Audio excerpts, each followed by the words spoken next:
மனிதர்கள் இந்த உலகத்துல காட்டுவாசியா வாழ்ந்துட்டு இருந்தப்ப அவங்களுக்கு நடக்கிற எல்லாத்தையுமே குகைகள்ல ஓவியமா வரைஞ்சு வச்சாங்க.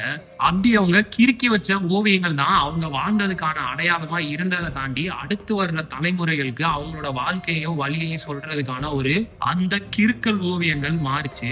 காலப்போக்குல அந்த கிறுக்கல் ஓவியங்கள் ஒரு சர்வைவல் இன்ஸ்டிங்டா மாறி நம்ம எல்லாருக்குள்ளேயும் ஒளிஞ்சிட்டு இருந்ததோட வெளிப்பாடா painting, writing, poem, dance, drama, songs அப்படின்னு பல கல்ச்சுரல் ஆர்ட்டா மாறி இன்னைக்கு அது எல்லா ஆர்ட் ஃபார்மையும் சேர்ந்த ஒரு கலவையா சினிமாவா மாறி இருக்குது. இப்படி ஒரு குறிப்பிட்ட மக்களோட வாழ்க்கைய, அவங்களுக்கு நடந்த அநீதிய உங்க கூட இருந்து பார்த்த மாதிரியே ஒரு தாக்கத்தை தான் இந்த தண்டகாரண்யம் படம் எனக்கு கொடுத்துச்சு.